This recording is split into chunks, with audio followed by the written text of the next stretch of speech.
We're leaving the low country of South Carolina for the high altitude of Colorado, as I'm on an elk and mule deer hunt with two old friends at one of my favorite honey holes.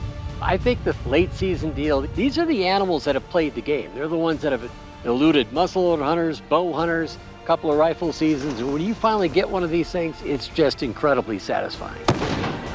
It's a celebration of our continent's greatest big game hunting on this Sporting Classics. Some adventures are found at the crossroads of epic and unforgettable, and they're best enjoyed with a close friend, a companion who cherishes the sporting life just as much as you do.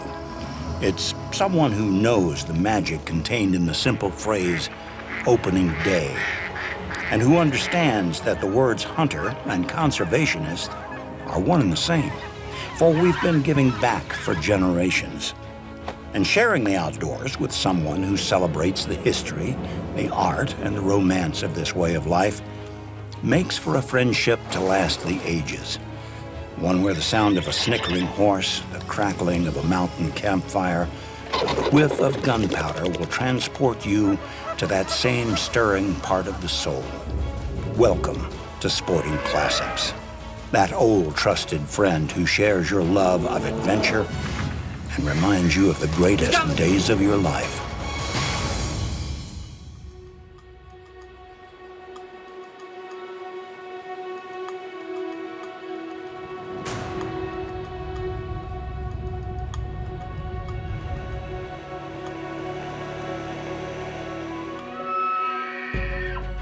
Bugle. We were looking in a spot of the ranch, you know, it's just known for elk. And we finally found a great bull. Oh yeah. There were bulls all over the place, but this guy stood out like a sore thumb. Yeah, that's a good one. He's got some good mass on him. Oh yeah, it does. He looks pretty happy there. Mm-hmm. Let's go get him.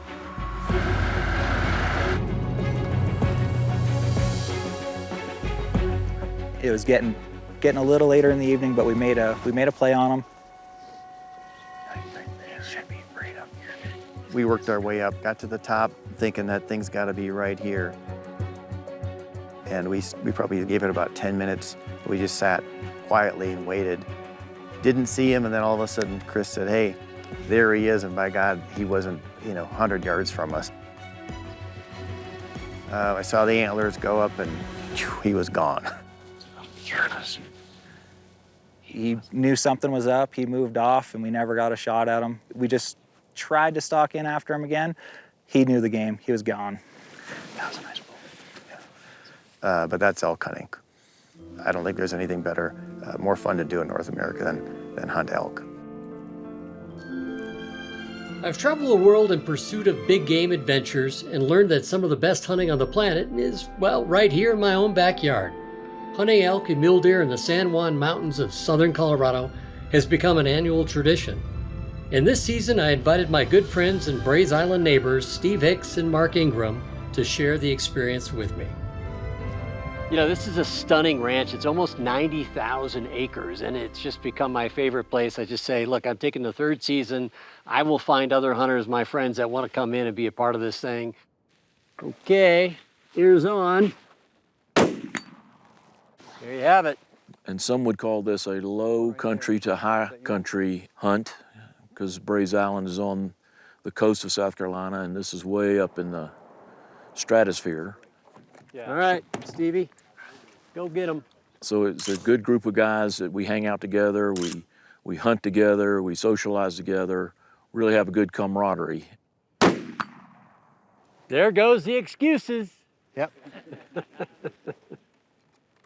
Not that there would be any anyway. Old Deadeye Hicks, Deadeye Ingram.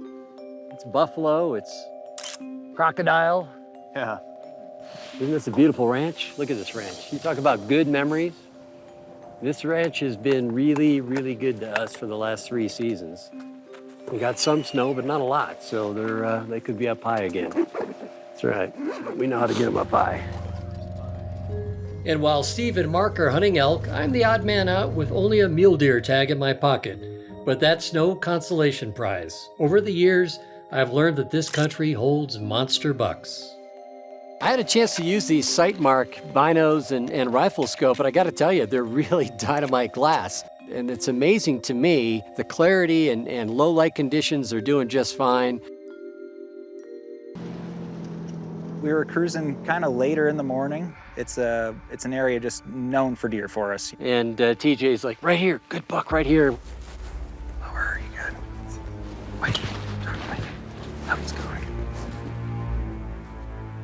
I mean, we can just ease up to roughly where we last saw him. After that, I don't think we should really mess with him much more than that. Start stalking through, fumbling around, tripping over deadfalls, and that buck is just kind of staying ahead of us. So we're just kind of easing up, taking it slow. He never really took off fast. We didn't think we spooked him that badly.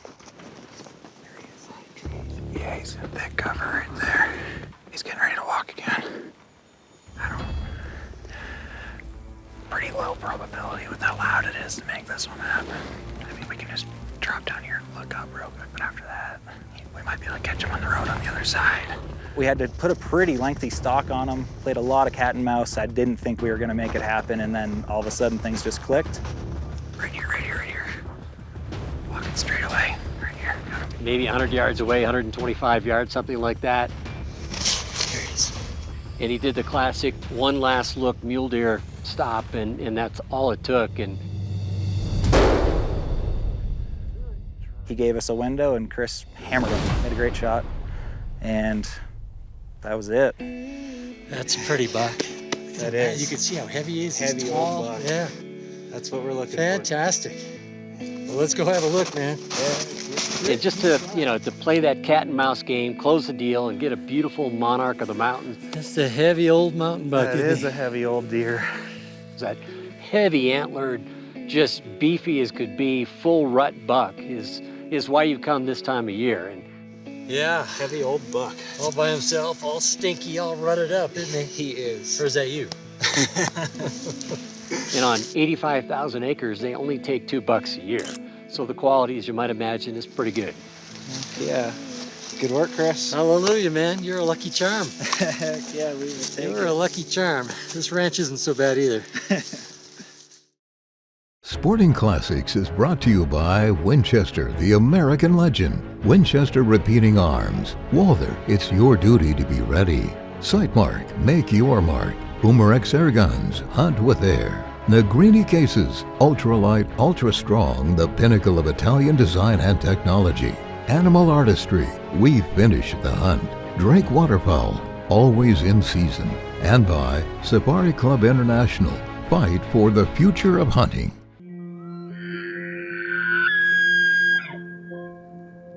I think the 3rd season, frankly, has become my favorite elk season in Colorado. This late season deal, these are the survivors. Of course, it's not the bugle. You don't have the theater of 25 bugling bulls working around you and all that kind of stuff. But these are the animals that have played the game. They're the ones that have eluded muzzleloader hunters, bow hunters, a couple of rifle seasons. And when you finally get one of these things, it's just incredibly satisfying. I've never been there in June.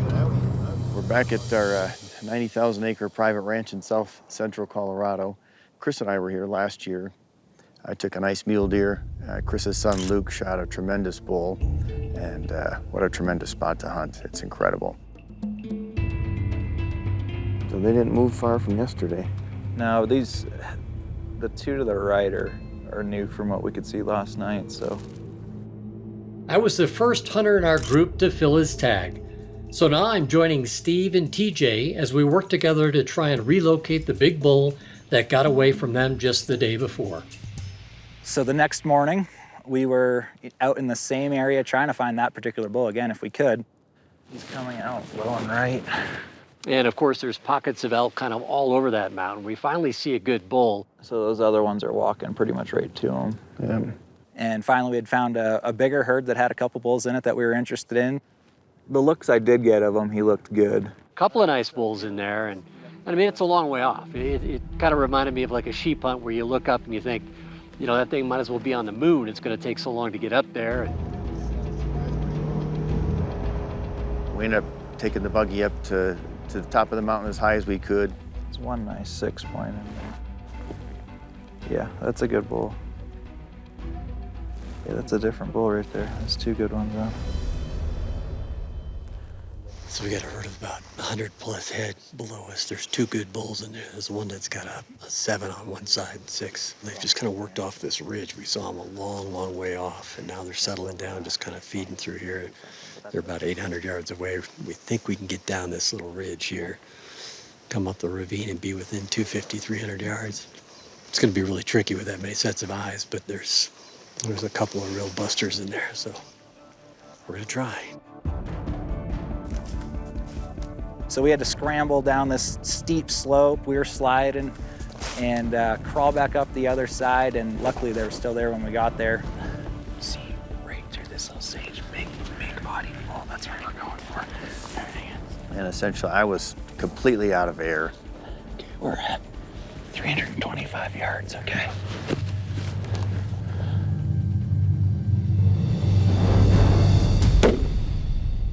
Reload. He's running left. I don't have him.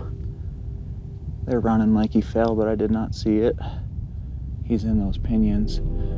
I saw one antler clear the pinions and two went in, so he's just dead right there. I'm thinking I want to see that elk down over there. I was breathing hard. I took a big breath, though. It was fine. Watching a wounded animal move out of sight can be gut-wrenching for any ethical hunter, an experience that Steve knows all too well. I know after that crocodile got away from us last year, it's still in my brain. Last year, I did a crocodile hunt down in South Africa. If you're confident, shoot him. Say, thank you, Tom. Again, quickly shoot him. Again, shoot him again. Wait. Don't shoot his skull. Shoot him. Got him 3 times with a 3.75, and I thought it was all over, and we were high-fiving, and the next thing you know, the croc slips into the water, and he's gone. And we basically lost him for about 10 days, and I'll tell you, in 40 years, it's the only animal I've never not recovered after a hunt. And it really wears on you, so that's the first animal I've never recovered. I guess we finally did, but... Within days of returning to Bray's Island, Steve and I received the good news that his croc was finally recovered. It all worked out in the end, but we were both hoping that this recovery would be a whole lot quicker. We hustled down, got back up, found one tiny little drop of blood. No. It's bleeding better now. Mm-hmm.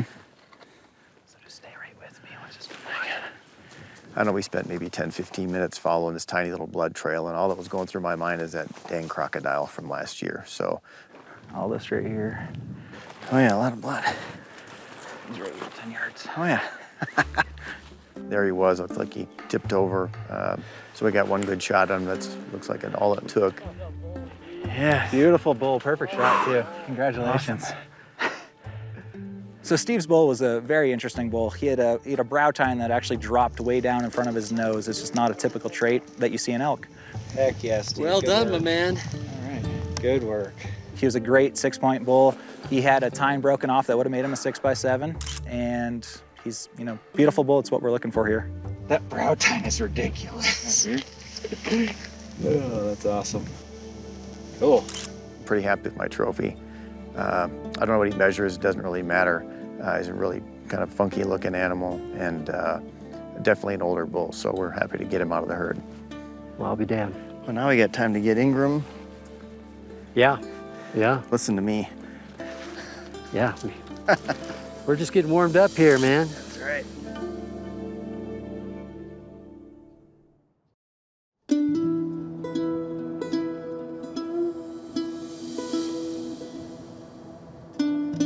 So Mark and I hunted for a couple days and saw a lot of bulls, nothing we were quite after. And TJ, his hunters both tagged out. So it allowed TJ to hop in with us and provide an extra set of eyes and an extra set of hands, which can really help on an elk hunt. So you got a good one low in this sage flat. This is my 6th elk hunting trip. The first 5 were unsuccessful.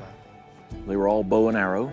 So I was very frustrated and thought, maybe it's time, just maybe it's time, to take a rifle out. He's walking to the right now. You got him walking right? Yep, perfect. First evening, right away, found a good bull. Let's make a play on him. Mark is looking to take his very first elk, but he is no stranger to big game hunting, and he understands what it takes to get into range and make a perfect shot on a massive bull. A year and a half ago, I was fortunate to go to South Africa with Chris and on a plains game and Cape Buffalo hunt. And I was fortunate enough to shoot what I think is a very big buffalo. Okay, in the middle of the chase. Good shot. Again, another hunting experience that I won't soon forget. You trying to get above him or below him? We're kind of gonna try to get right on his level. Level. We spotted a very nice bull elk up in the mountains. Antlers right here. Hear him? We know from our friends who were on a different ridge spotting for us that we came within 50, 60 yards of this elk, but we just couldn't see him because we were in the thick stuff and he was in the thick stuff. Well, we got beat by the buzzer there, Mark. That was close. Timing is everything in elk hunting, and we were just short on that one. We missed them, missed the window by 5 minutes, and it got dark on us. So that evening, we noticed it was, the forecast was rapidly changing. Snow was rolling in. We were not expecting it at all. It just, it makes our travel a little bit more difficult. These rangers get around great, but it's still a challenge. So we tried to, hunt some of the timber, hunt some of the stuff that we can actually, stand a chance in where we can't use our eyes.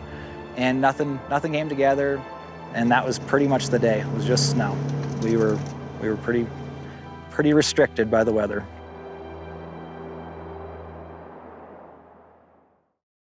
Want more big game? Check out Chris Dorsey's newest book, Director's Cut, a 400-page full-color celebration of big game hunting. Each signed copy comes with a 4-hour companion film. Order today. Sporting Classics is brought to you by Winchester, the American legend. Winchester Repeating Arms. Walther, it's your duty to be ready. Sightmark, make your mark. Boomerex Air Guns, hunt with air. C-Run Cases, we pack your adventures and case your memories. Animal Artistry, we finish the hunt. Les Chamoux, from the city to the country.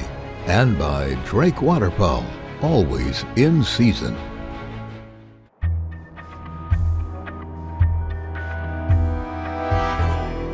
This morning we woke up to even more snow, and we were headed to a spot that's got a pretty rough road going up. But we got up there.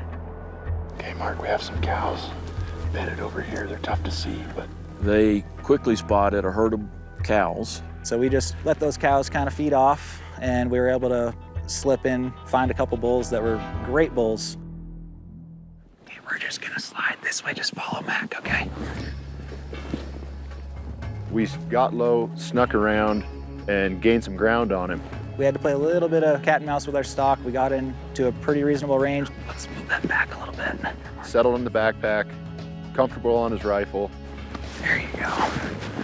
Howard, okay. One bull stood up, and we realized that was the bull that we wanted. The other two are very respectable, but we knew the bull that we wanted. All right, guys, he's the bull facing us right now. Just gonna have to give him a minute, let him turn.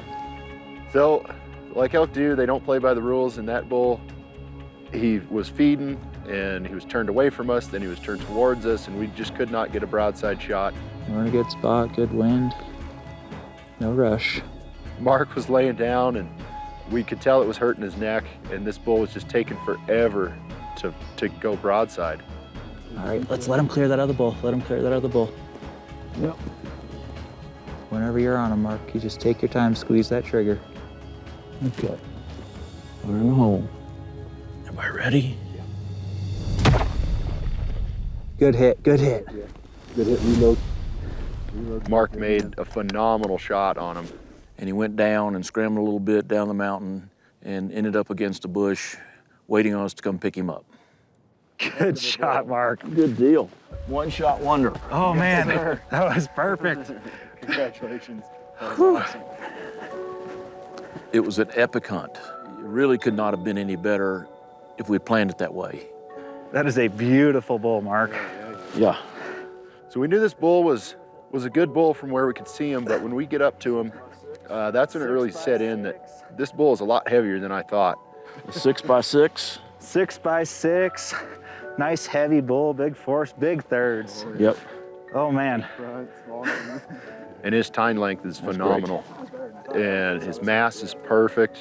It's just a great all-around bull, very mature. Congratulations. Thank you. Great bull. Thanks for everything y'all did. You bet. Good work. Y'all worked for this more than I did. I know I was a little bit in shock, very, very excited. Once again, after 6 years, I finally bagged an elk, and it was a great elk, not just a okay, but a great elk. Now the question is, where does it go in the house? This was the third animal brought down by a Winchester rifle and Winchester ammunition. 3 shots, 3 kills. On this epic adventure, the hunters, guides, and tools were all on point. Congrats, man. Thanks. Good for you. Quite the adventure. God, he's gorgeous. I don't know what the score was. I don't really care. It's a great first elk. It's a great last elk, frankly. Man. Ready? 1, 2, go. Good? Yep. All in all, our Braves guys are here again hunting, and it was just outstanding to see one of them who's been struggling. He got a dandy today. Really proud of Mark. But it was an epic hunt, and one I'll remember forever, forever. Maybe one of the best rifle hunts I've ever been on.